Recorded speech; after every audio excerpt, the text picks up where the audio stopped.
ദൈവത്തിൻ്റെ അതിപരിശുദ്ധ നാമം വാഴ്ത്തപ്പെടുമാറാകട്ടെ. 94-ാം സങ്കീർത്തനത്തിൻ്റെ 13-ാം വാക്യത്തിൽ, നീ ശിക്ഷിക്കുകയും നിൻ്റെ ന്യായപ്രമാണം നീ ഉപദേശിക്കുകയും ചെയ്യുന്ന മനുഷ്യൻ ഭാഗ്യവാൻ. നെഗറ്റീവ് പറയുമ്പോൾ സാഹചര്യങ്ങൾ നമ്മളെയൊക്കെ താഴ്ത്തി കളയുന്നവരാണ്. തകർന്നു പോകുന്ന അവസ്ഥകൾ സംഭവിച്ചിട്ടുണ്ട്. ചിലർക്കൊക്കെ ഒരാളൊന്ന് നോക്കിയില്ലെങ്കിൽ, ഒന്ന് ചിരിച്ചില്ലെങ്കിൽ, ഒന്ന് കണ്ടില്ലെങ്കിൽ എന്തോ ആണ് സംഭവിക്കുന്നത് എന്നുള്ളൊരു തോന്നൽ നമുക്കെല്ലാം ഉണ്ടാകും. എന്നാൽ ചിരിച്ചുകൊണ്ട് ഫേസ് ചെയ്യാൻ സാധിക്കണം. ഏത് പ്രതിസന്ധികളെയും പ്രതികൂലങ്ങളെയും ഒരു ചിരിയാൽ ഫേസ് ചെയ്ത് മുൻപോട്ട് പോകണമെങ്കിൽ ദൈവത്തിൻ്റെ അമിതമായ കൃപ, സ്വർഗീയ കൃപ കൊണ്ട് ഇറങ്ങണം. ആ സ്വർഗീയ കൃപ കൊണ്ട് ഇറങ്ങുമ്പോഴാണ് ഇതിനെ മുൻപോട്ട് കൊണ്ടുപോകാൻ സാധിക്കുന്നത്. ജീവിതത്തിൻ്റെ പല പ്രതിസന്ധികളെ അതിജീവിക്കുമ്പോൾ, ആർക്കും നേരിടാത്ത പ്രതിസന്ധികളെ അതിജീവിക്കുമ്പോൾ ദൈവത്തിൻ്റെ കൃപ കൊണ്ട് മാത്രമാണ് മുൻപോട്ട് പോകാൻ സാധിക്കുന്നത്.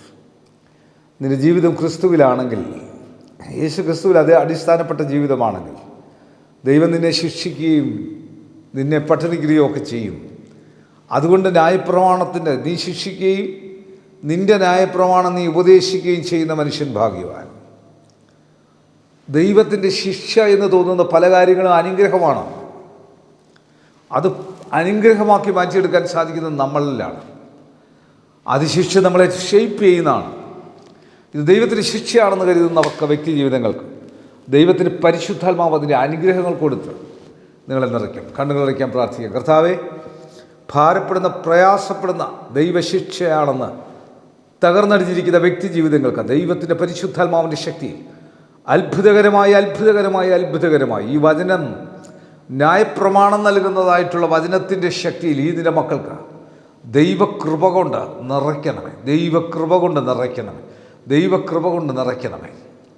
ഞങ്ങളുടെ മുഖ്യമന്ത്രി, ഗവർണർ, പ്രധാനമന്ത്രി, ലോകരാജ്യങ്ങളുടെ പ്രസിഡന്റുമാർ, പ്രധാനമന്ത്രിമാർ, വിവിധ സംസ്ഥാനങ്ങളിലെ മുഖ്യമന്ത്രിമാർ, MP-മാർ, MLA-മാർ, ബഹുമാനുള്ള കോടതികൾ, വക്കീലുമാർ, ലോകമെമ്പാടും സുവിശേഷം പ്രഘോഷിക്കുന്നവർ, വിവിധ ചാനലുകളിൽ ജോലി ചെയ്യുന്നവർ, photographers, WHO, health department, revenue department, police department, അർദ്ധ ഗവൺമെൻറ് സ്ഥാപനങ്ങൾ, ആശുപത്രികൾ, ഡോക്ടേഴ്സ്, നഴ്സ്, മറ്റ് സ്റ്റാഫുകൾ, മരുന്ന് കമ്പനിക്കാർ, മരുന്ന് കച്ചവടക്കാർ, മരുന്ന് വിതരണക്കാർ, ആംബുലൻസ് സർവീസ്, വഴിയോര കച്ചവടക്കാർ, സ്കൂളുകൾ, കോളേജുകൾ, ഓർഫനേജുകൾ, ജയിലുകളിൽ കഴിയുന്നവർ, ബെഡിഡനായിട്ടുള്ളവർ, വിശ്രമം ജീവിതം നയിക്കുന്നവർ, എപ്പേർപ്പെട്ടവരെ ഓർത്ത് പ്രാർത്ഥിക്കുന്നു. കർത്താവിൻ്റെ കരുണകൃപ കൂടെ ഇരിക്കണം.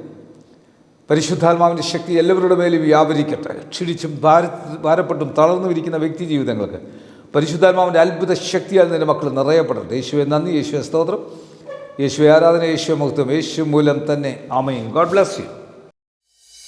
തീരാത്ത കനിവിൻ്റെ കനലാണു തീക്കനൽ,